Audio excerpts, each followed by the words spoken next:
ఈరోజు వీడియోలో లీప్ యాప్లో స్టూడెంట్స్కి క్లాస్ రూమ్లో టీచర్స్ నమోదు చేసినటువంటి అటెండెన్స్ని కన్సర్న్డ్ హెచ్ఎం గారు అప్రూవ్ చేసే విధానము అట్లాగే ఎడిట్ చేసే విధానం గురించి మనం ఈరోజు వీడియోలో ఒకసారి డిస్కస్ చేసుకుందాం. ముందుగా లీప్ యాప్ ఓపెన్ చేసి దీనిలో డిపార్ట్మెంట్ ఆప్షన్ సెలెక్ట్ చేసుకొని టీచర్స్ అయితే క్లాస్ రూమ్లో స్టూడెంట్స్ యొక్క అటెండెన్స్ నమోదు చేయడం కోసము కన్సర్న్ టీచర్ యొక్క యూజర్ నేము పాస్వర్డు ఉపయోగించుకొని లాగిన్ అయ్యి అటెండెన్స్ అనేది నమోదు చేయడం జరుగుతుంది. ఇది మామూలే. కానీ ఇక్కడ అలా టీచర్స్ నమోదు చేసినటువంటి అటెండెన్స్ని కన్సర్న్ హెచ్ఎం గారు అప్రూవ్ చేయడం కోసము స్కూల్ యొక్క డైస్ కోడ్తో లాగిన్ అయ్యి దానిలో మాత్రమే మనం అటెండెన్స్ని కన్సర్న్ హెచ్ఎం గారు అప్రూవ్ చేయడానికి అవకాశం ఉంటుంది. కాబట్టి అటెండెన్స్ అప్రూవ్ చేయడం కోసము స్కూల్ యొక్క డైస్ కోడ్తో లాగిన్ అవ్వాలి. ఇక్కడ యూజర్ నేమ్ కింద స్కూల్ యొక్క డైస్ కోడ్, నెక్స్ట్ డైస్ కోడ్కి ఉన్నటువంటి పాస్వర్డ్, డైస్ కోడ్కి ఆల్రెడీ ఇంతకుముందు సెట్ చేసుకున్నటువంటి పాస్వర్డ్తో ముందుగా యాప్లోకి లాగిన్ అవ్వాలి.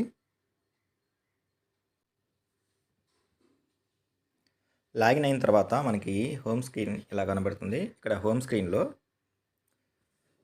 రైట్ హ్యాండ్ సైడ్ వచ్చేసరికి సెకండ్ టైల్ మనకి గవర్నెన్స్ అని చెప్పేసి ఆప్షన్ ఉంది. ఈ గవర్నెన్స్ అనే ఆప్షన్ మీద మనం ప్రెస్ చేయాలి. గవర్నెన్స్ అనే ఆప్షన్ మీద ప్రెస్ చేసిన తర్వాత దానిలో ఫస్ట్ టైల్ వచ్చేసరికి సిఎస్సి అని చెప్పేసి ఆప్షన్ ఉంది. ఈ సిఎస్సి అనే ఆప్షన్ మీద ప్రెస్ చేసిన తర్వాత ఇందులో మనకి హెడ్ ఆఫ్ ద ఇన్స్టిట్యూషన్ అయినటువంటి డిడిఓ గారు అప్రూవ్ చేయడం కోసము రెండు ఉన్నాయి ఐకాన్స్. దాంట్లో ఫస్ట్ వన్ వచ్చేసరికి head master approval for student attendance and second one వచ్చేసరికి teacher information system. First one head master approval for students attendance. దానికోసం ఫస్ట్ ఇది మనం సెలెక్ట్ చేసుకుంటాము.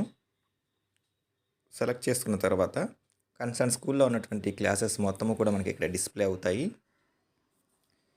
ప్రెస్ చేసిన తర్వాత ఆ స్కూల్లో ఉన్నటువంటి అన్ని క్లాసులు కూడా ఇలా డిస్ప్లే అవుతూ ఉంటాయి. దీంట్లో క్లాస్ వైజ్గా హెడ్ మాస్టర్ అప్రూవ్ చేయడానికి క్లాస్ సెలెక్ట్ చేసుకోగానే ప్రజెంట్ అటెండెన్స్ టైం అయిపోయింది కాబట్టి మనకి ఇలా కనబడుతుంది. ఆ రోజు ఆల్రెడీ ఆ కన్సర్న్డ్ క్లాస్లో టీచర్స్ వేసినటువంటి అటెండెన్స్ మనకి డిస్ప్లే అవుతూ ఉంటుందన్నమాట. కింద ఉన్నటువంటి అప్రూవ్ అని చెప్పేసి ఇక్కడ ఆప్షన్ ఉంది. ఈ గ్రీన్ కలర్లో ఉన్నటువంటి అప్రూవ్ అనే ఆప్షన్ మీద ప్రెస్ చేయగానే అటెండెన్స్ అప్రూవ్డ్ సక్సెస్ఫుల్లీ అని చెప్పేసి మనకి డిస్ప్లే వస్తుంది. అలా వచ్చింది అంటే కన్సర్న్ క్లాస్కు సంబంధించి హెడ్ మాస్టర్ గారు ఆ యొక్క క్లాస్కు సంబంధించినటువంటి అటెండెన్స్ అప్రూవ్ చేసినట్టు అర్థం. మళ్ళీ బ్యాక్ వచ్చేసి తర్వాత నెక్స్ట్ ఇంకో క్లాస్ సెలెక్ట్ చేసుకుంటాము. నెక్స్ట్ తర్వాత దాని మీద కూడా అప్రూవ్ అనే ఆప్షన్ మీద ప్రెస్ చేస్తాము. నెక్స్ట్ డేటా సబ్మిట్ అవుతుంది. ఆ విధంగా ఇలా స్కూల్లో ఉన్నటువంటి అన్ని క్లాసుల్లో ఉన్నటువంటి విద్యార్థుల యొక్క అటెండెన్స్ని హెడ్ మాస్టర్ గారు అప్రూవ్ చేయొచ్చు, అట్లాగే ఎడిట్ కూడా చేయొచ్చు అనమాట. సో ఈ విధంగా కొత్తగా మనకి అప్డేట్ అయినటువంటి లీప్ యాప్లో డిడిఓ గారు ఆల్రెడీ క్లాస్ టీచర్స్ వేసినటువంటి అటెండెన్స్ని ఈ విధంగా అప్రూవ్ చేయొచ్చు.